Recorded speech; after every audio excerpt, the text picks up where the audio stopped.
drama regarding the touching the hair of Miss Botswana. Fix your hair a little bit. There you go. India was a great host country. They were able to celebrate the beautiful Indian culture throughout the pageant. On the final event, we got to see this colorful, vibrant colors of India. And I absolutely loved the architecture. I thought the windows, which was based, I believe, in the traditional Indian architecture of the windows, I thought it beautiful. It was elaborate. It was just so big and over the top. And I thought it really matched the Indian vibe that we were going with the whole Bollywood performances, where we saw the contestants wearing the national costumes. I thought everyone looked stunning and beautiful. Then we had the fast track events. Even before announcing the top 40, they had the fast track event winners, which were announced. So we had the top model, which was Martinique. Sports was Croatia.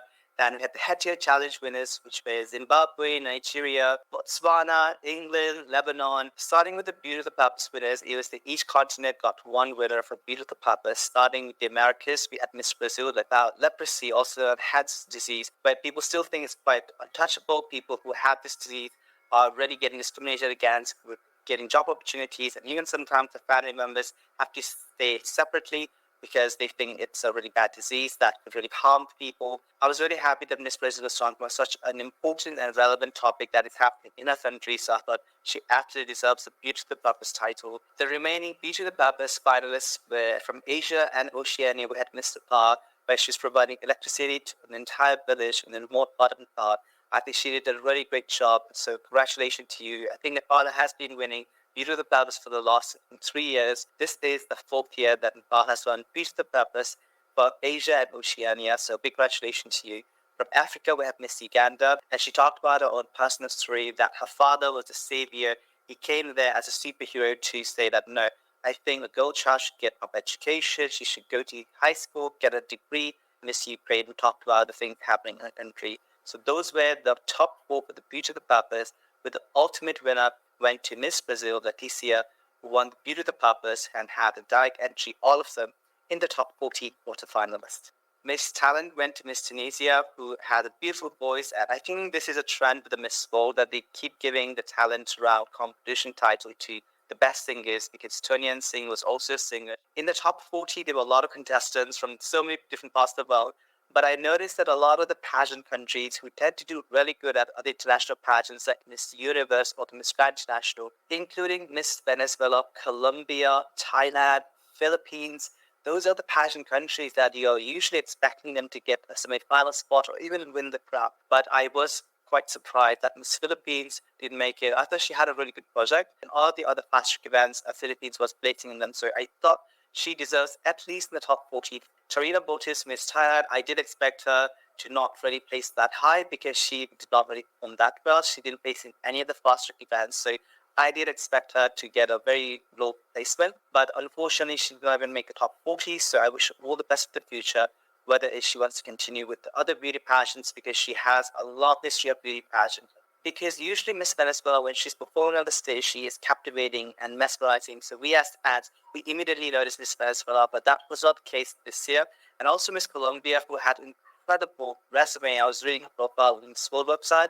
Unfortunately, she didn't perform that well at the pre-judging, like the head-to-head challenge and other fast track events. So I think that those are the reasons those countries I just mentioned did not make into the top 40 quarterfinals. In terms of the performance, we had the Shand, but he did a really good job, especially the fast track events, the 13 ladies wearing the traditional Indian outfit, performing, wearing these beautiful dresses. I thought that was such an intricate and creative moment. I absolutely loved that. I thought it was a really great way of promoting the soft power of India through the fashion culture element. I thought it was a really great presentation. And also we got to see the 6 Indian actresses from the Bollywood Netflix show.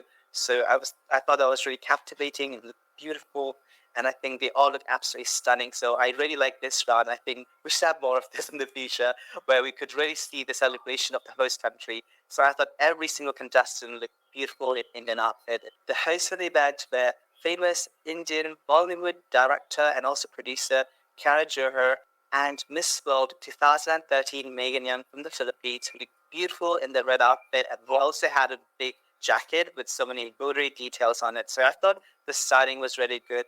Because they did not have much interaction between the co-hosts, I wish there was a bit more chemistry so they can have their own conversation and just talk about their favorites or even just other things regarding the beauty pageant. I think that would have been much more interactive and fun, similar to the Miss Universe pageant. Usually in the behind the scenes, we have two hosts or three hosts sometimes talking about who did good, who had a great fashion stance. I think those were element was missing in the Miss World competition.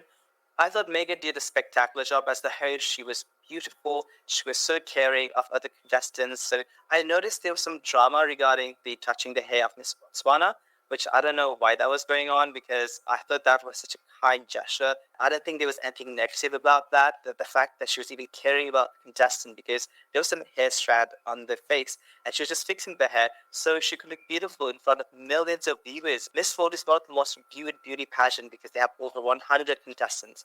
So I don't know why some fans were being so negative towards Megan that some people were even sending her hateful messages on her social media, which I don't think is acceptable at all. I think she was just being such a nice person, having empathy, gratitude, and compassion towards Miss Botswana. So people watching this video, please do not be negative to Miss World 2013 Megan Young.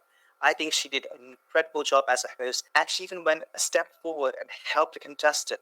Because usually, when it's a live event, you can't really fix a mistake, small strand of hair in the face. So I think people are just overreacting. I think she was just being a kind person, so let's be nice to her because even Miss Botswana had to come out and talk about that. She was just being nice to her. Let's not be unkind to her. And maybe it's part of some people's culture. I don't know that. But even if it is, we don't really know this because this is 100 different nations. So I think we should be much more kind to each other. And that's one thing I really wanted to talk about it because I feel really bad for Megan that she had to talk about this on social media saying that people are attacking her, people are just being very negative towards her. So I personally feel really bad for her.